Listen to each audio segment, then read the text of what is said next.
marami mga impormasyon ng nakalap that is crucial to dito sa mga tripulante natin sa MV Eternity C.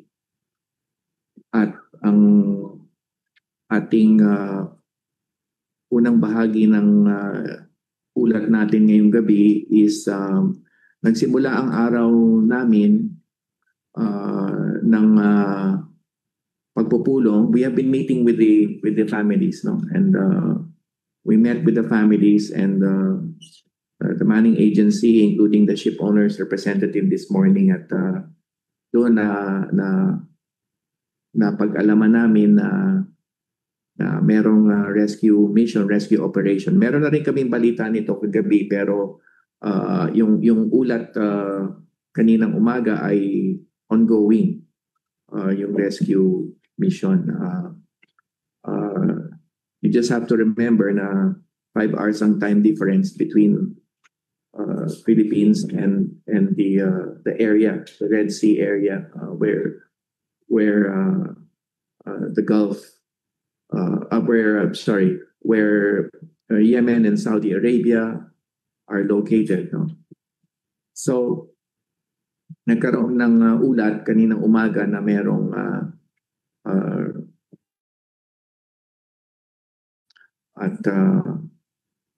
merong dalawang security firms na involved na inatasan ng ship owner na magsagawa ng rescue. And pagkakaroon ng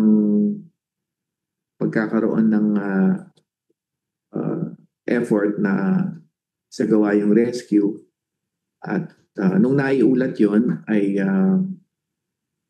bigyan namin ng espasyo yung rescue. Kahit kanina, hindi rin tayo natuloy kanina, no? Kasi binigyan din namin ng espasyo yung rescue isagawa at magre-reconvene kung may balita patungkol sa rescue.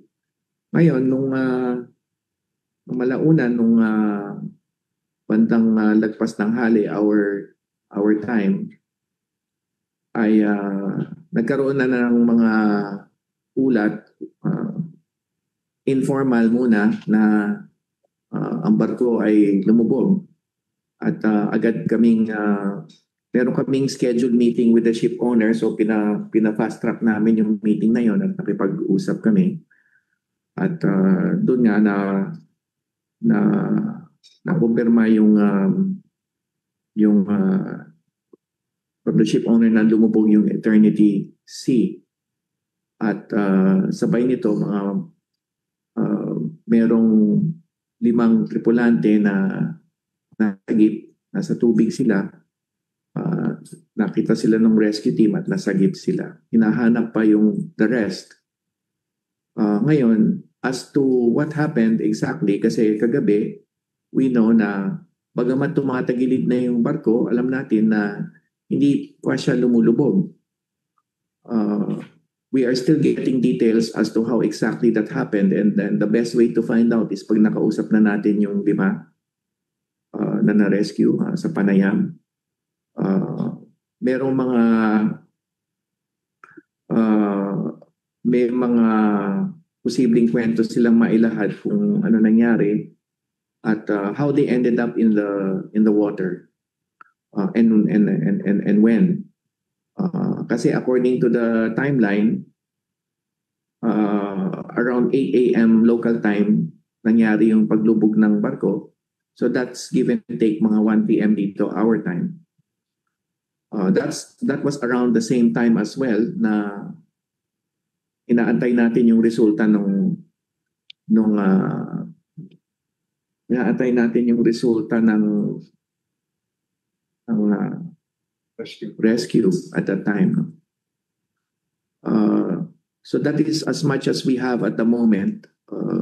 We have relayed this information. We wanted the families to know first, kaya may konting pag-aantay. Kaya pinulong namin for a third time yung mga families at inilahad na namin itong mga linalahad namin sa inyo ngayon. And what we're doing now also is conducting personal visits on the families. So, yun ang sinasagawa rin natin ngayon. And maantabay tayo, nananalig tayo na dito sa ongoing search for the others, the rest, ay meron ding pagkalinaw kung ano nga pang kinaratnan nila at sana mahanap sila. No? Lastly, marami ng ulat sa media about dun sa mga nasawi. Merong reports na 4, merong reports na 3.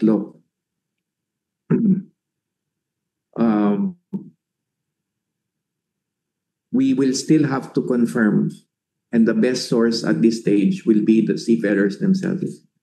Pag nakapanayam natin yung 5, pag nakausap natin sila, malalaman natin din sa kanila kung ilan nga ba at anong kinaratnan kung mayroon man nasawi, anong kinaratnan ng mga nasawi.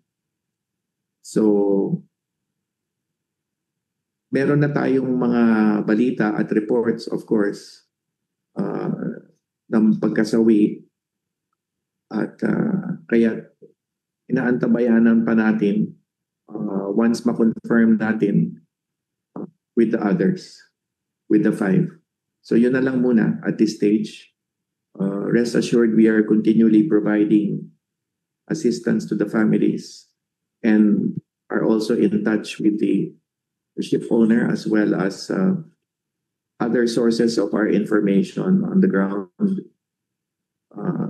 Defense attaché natin sa Bahrain, kinakausap din natin sa ngayon. So yun po. Maraming salamat po, Secretary Hans Capua.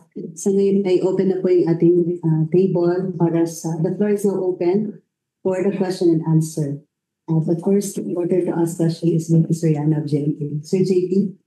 Good evening, Secretary. Secretary, of course, we're hoping for a miracle, no? And I just want to confirm, to clarify, ang na-confirm nyo na is may casualty, pero what you cannot confirm just yet is kung ano ang nationality nila and kung ano ang identity nila. Tama po ba? Confirm ng approach natin ngayon is to ascertain from the seafarers themselves itong mga nasagip kasi they would very well have an account of what has happened for these last 48 or so hours. And sila na rin na makakapagbigay ng confirmation at information sa atin as far as they would know. Meron na tayong informasyon na nakalap but we just want to confirm and verify this information.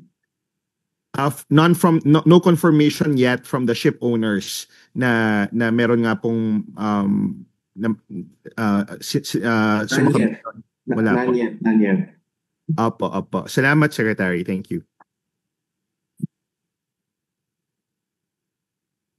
Okay, next to ask question, sir, is Jillian Villanueva of Philippine Data Inquiry. Hi, Secretary. Meron din po bang information kung ano yung nationality ng 5 tripulante na nasagip? Since 21 Filipinos po yun, di ba? So definitely all Filipinos or yung mga nasagip po yung nationality? All Filipinos, yung 5 nasagip. Okay po. And then, yung the rest po ng crew, kino-confirm pa po yung Yes, detail. meron pang search na sinasagawa ngayon. We are 5 hours ahead of local time. So it's still 2:30 in the afternoon. Broad daylight pa rin ngayon doon. And hopefully, the continuing search will yield good results, positive results for us. Okay po. And onting follow-up question lang po regarding naman po sa MV Magic Seas. Kasi di ba po naligtas na po yung 17 Filipino seafarers po doon. Mauuwi na po ba sila? Like may update lang po ba na pwede ibigay regarding doon? They are due home on the 11th of July. We'll provide further details on this. Okay po. Thank you, sir. Yan lang po. Thank you. Mr. Samadin Ilya of Business Mirror. Good afternoon, sir. Sir, ko-confirm lang namin kung ano na po yung status ng 5 OFWs yung 5 sailors na na-rescue. At Tsaka kung kailan po kaya sila expected na makausap ng mga DMW officials? Yeah, we're hoping at as soon as possible time. So they are they are now of course safe and sound as far as we know. Hindi ko lang i-disclose where at kung sino for security reasons. Pero wala pa pong expected time kung kailan po pwedeng nila makausap yung mga family members nila tsaka yung DMW po. Hindi muna ako magbibigay ng detalye doon na Sam kasi the expected time in itself might signal kung nasaan sila. Thank you po. Any other question from the group? Okay, another question, sir, from JP Sir. Okay, JP. Sec, just to clarify, tama po, lumubog na po yung Eternity Sea kasi lumubog din po yung unang barko. Tama po, sir? Yes, this is what the information that has been conveyed to us by the ship owner, who in turn has been provided the information by the rescue teams. Okay, salamat po. Anyone? Any more questions? Hi, Sec. Kelly Cordero po from DZMM. Sec, clarify ko lang po, ongoing pa po yung rescue operations ngayon? Yes. Okay po, Sec. Thank you. Good morning, Sec. Go ahead, sir. Sir Jigo? Sec, I just wanted to clarify, sure, yung report na nga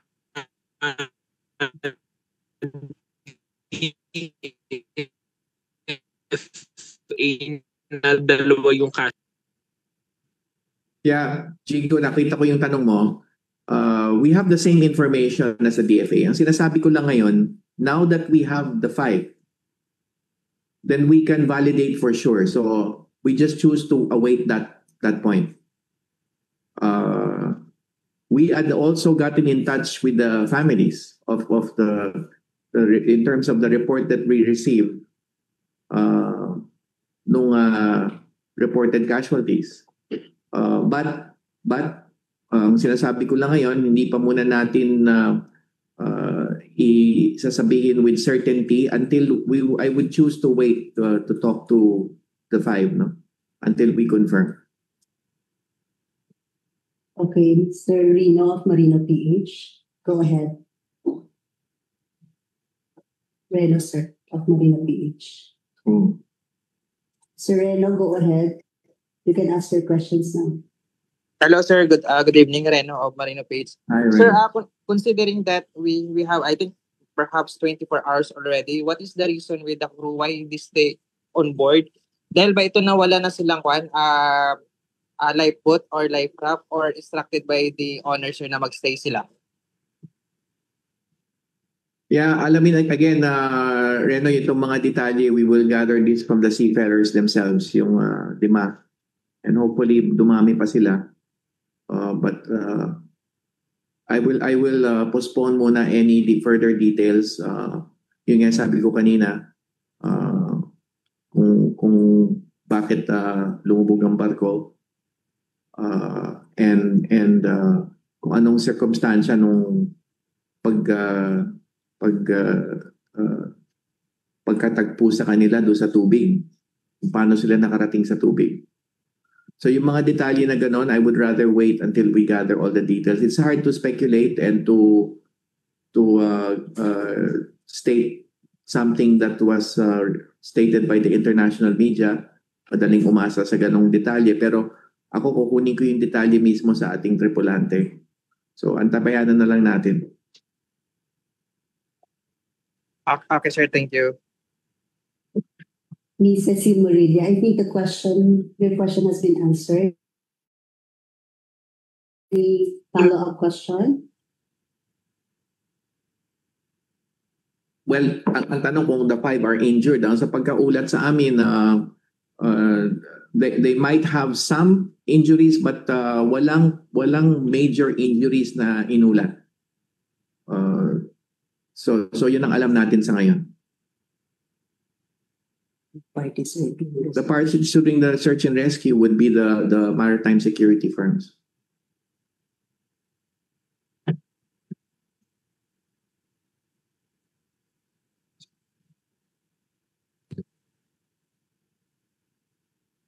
One Wagan is asking, ano po yung support na ibibigay ng DMW na suporta sa mga biktima? Yes, well, we of course stand ready. The president has given us the clear directive to take care of the family, so we will always provide them with the necessary assistance. Nasimula na yan. Nakipagdaupalad na kami. We are hand-holding them through this process. Difficult one. And sinabi namin sa kanila na hindi kami bibitaw until makapagbigay kami ng ganap na tulong under the circumstances. So yung Action Fund will be there.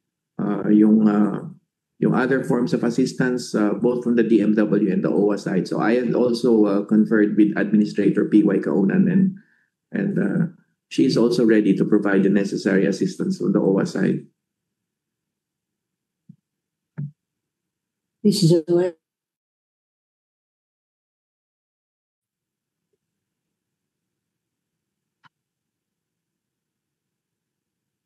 Sir, another question from Newswatch. Sir, has the Houthi claimed responsibility on the attack of the Eternity Sea? For clarification, please.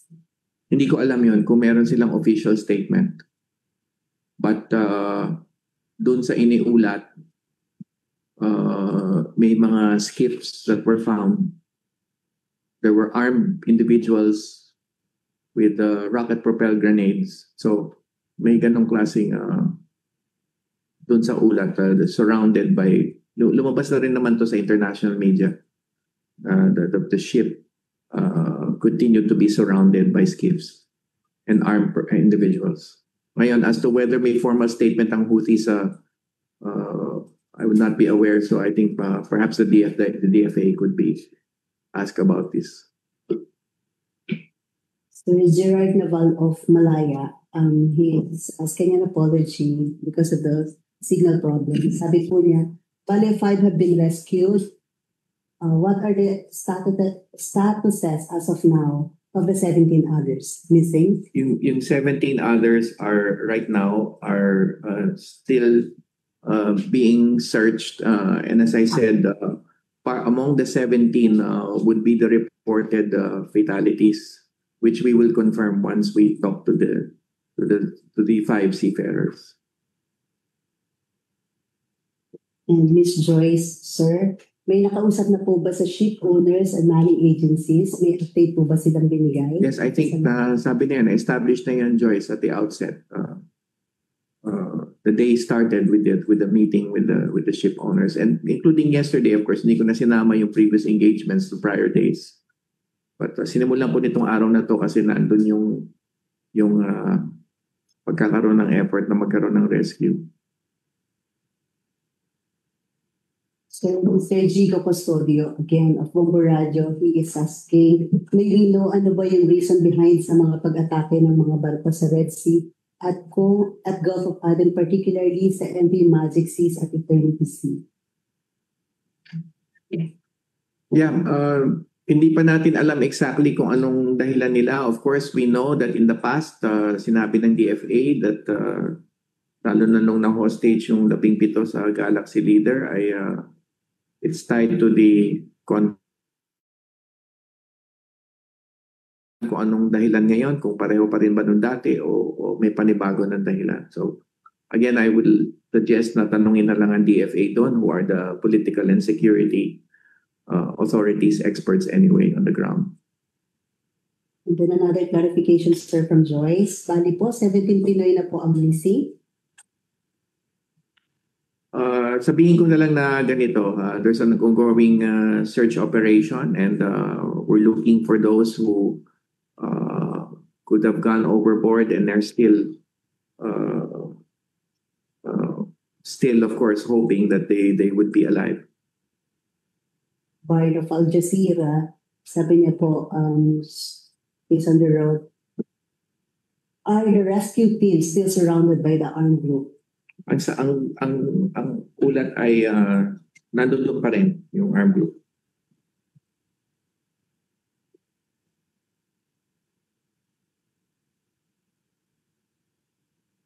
Ms. Joyce, I think the Secretary has answered your question. Any other questions po from the media? From our partners?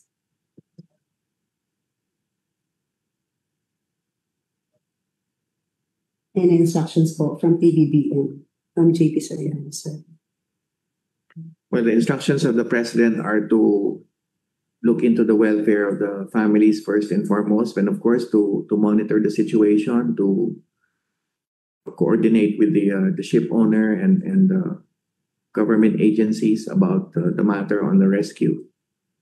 And we are doing both. And of course, as I said, with regard to the families, we had engaged them, and sinabi ko na rin sa families na pursuant to the directive of the President ay bigyan ng ganap na tulong sila at hindi kami bibitaw until mabigay itong ganap na tulong na ito. If there are no other questions, we'll be ending this media briefing. And before we end, let's hear the closing statement of the Secretary. Kaya maraming salamat sa inyo. We will provide updates as we go along. Let's pray for the safety of all our seafarers, especially those in Eternity Sea. Thank you. Thank you so much po sa inyong lahat for joining us this evening's media briefing.